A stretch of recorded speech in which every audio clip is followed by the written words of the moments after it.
मुझे इस बात की खुशी है कि मुफ्ती साहब ने भी मान लिया कि नेचर में कोई इंसाफ नहीं है। बाकी है कि आपने मेरी एक बात का जवाब नहीं दिया, जिससे मुझे शिकायत है कि फेथ क्या है और आप फेथ मांगते क्यों हैं मुझसे। आप तो लॉजिकल हैं, आपके पास तो सारे रैशनल्स हैं, आपके पास सारे सबूत हैं, तो आपको फेथ की डिमांड क्यों करते हैं कि भाई तुम सरेंडर कर दो और सवाल मत करो। कोई मजहब सारे सवाल करने की इजाजत नहीं देता है और मना करता है कि ज़्यादा सवाल ना करो, बह जाओगे तुम। कमाल ये है कि दुनिया के सारे मजहब सब जानते हैं ये दुनिया कैसे बनी थी, कैसे मिटेगी, मरने के बाद क्या होगा, इनको सब इल्म है। इनको किसी को डायनासोर होते थे पहले ये नहीं पता था, किसी को नहीं पता। किसी भी दुनिया की मजहबी किताब में डायनासोर का जिक्र नहीं है। जिस दुनिया में आप बैठे हैं सर, ये हॉल जो है, ये इलेक्ट्रिसिटी जो है, ये माइक जो है, जिस हवाई जहाज से आप आए थे, वो जिस कार से आप यहाँ आए हैं, ये सब उन लोगों की बनाई हुई है जिन्होंने सवाल किए थे। ये दुनिया जिसमें आप आज आराम से हैं, ये उन लोगों की बनाई है कि जिन्होंने सवाल किए थे और हर स्टेज पे इन सवालों को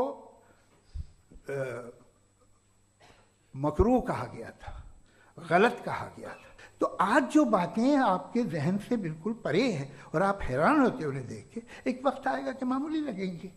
और हुआ है, आपकी इंसानी तारीख ही है।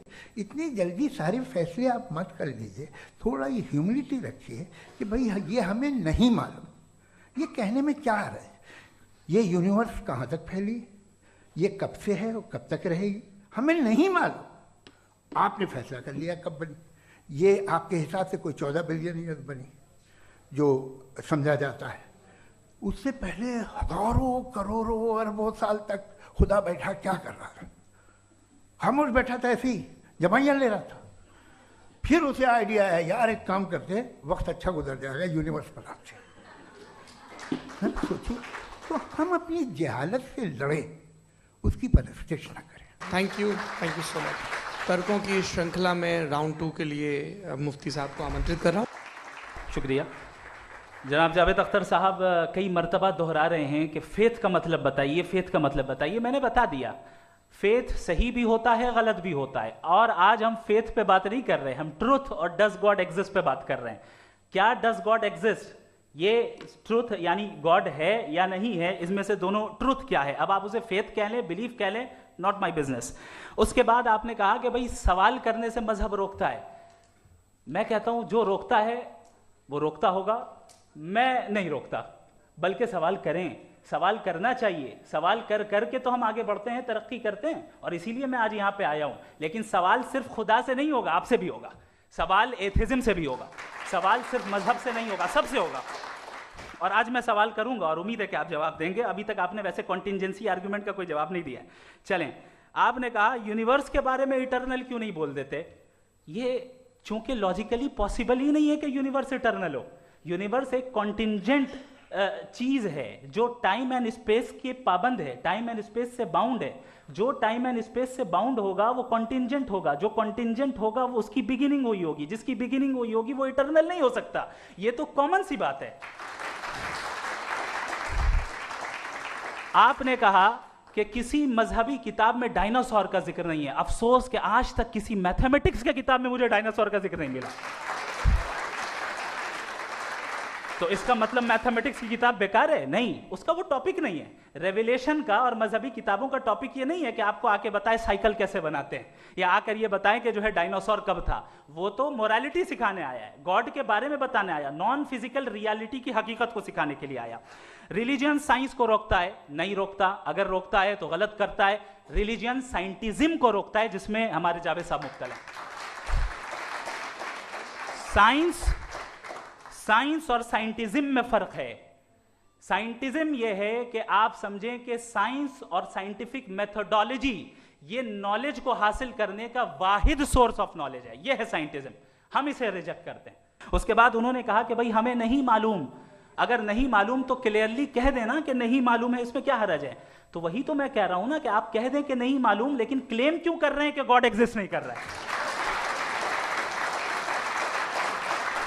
आखिरी चीज, इन्होंने कहा कि खुदा दुनिया बनाने से पहले 150 साल पहले या करोड़ों साल पहले क्या कर रहा था। अरे हजरत,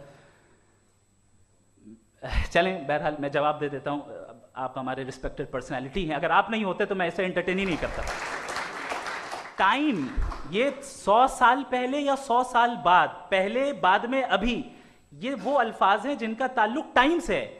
टाइम शुरू ही हुआ है यूनिवर्स की बिगिनिंग के बाद, तो उसके पहले खुदा क्या कर रहा था, सवाल इलॉजिकल है, ये फेलेसी है। यानी आप ये कह रहे हैं कि यूनिवर्स के बनने से पहले खुदा क्या कर रहा था, टाइम के बनने से पहले, पहले का ताल्लुक टाइम से, टाइम उस वक्त था ही नहीं, तो ये सवाल ही इनवैलिड है खुदा के ताल्लुक से। इसकी एक मिसाल आप ले लें। एक कार है, एक साहब ने देखा कि भाई कार जो है उसके व्हील्स कितने अच्छे लगे हुए हैं सही जगह पे, स्टीयरिंग जो है कितने अच्छे जगह पे लगी हुई, और सीट्स कितने वेल डिजाइंड है, कितनी प्रिसाइजली ये कार काम कर रही है, तो जरूर कोई ना कोई इसे क्रिएट किया है, किसी ने क्रिएट किया है। अब जावेद साहब आए और कह रहे जनाब बोनेट खोलिए, इसमें इंजन है, इंजन इस कार को चला रहा है, hence prove no one has created the car. This is illogical. Science हमेशा फिजिकल वर्ल्ड की चीजों को ही फिल करती जाएगी और फिजिकल चीजों से ही करती जाएगी, चूंकि एम्पेरिकल एविडेंस का ताल्लुक फिजिकल वर्ल्ड से है। आप साइंस के जरिए मेटाफिजिकल रियलिटी को कभी साबित नहीं कर सकते, ये रॉन्ग टूल का इस्तेमाल करना है। ये वही काम है कि आप मेटल डिटेक्टर से प्लास्टिक डिटेक्टर करने चलें, जो कि जाहिर है सही नहीं है। थैंक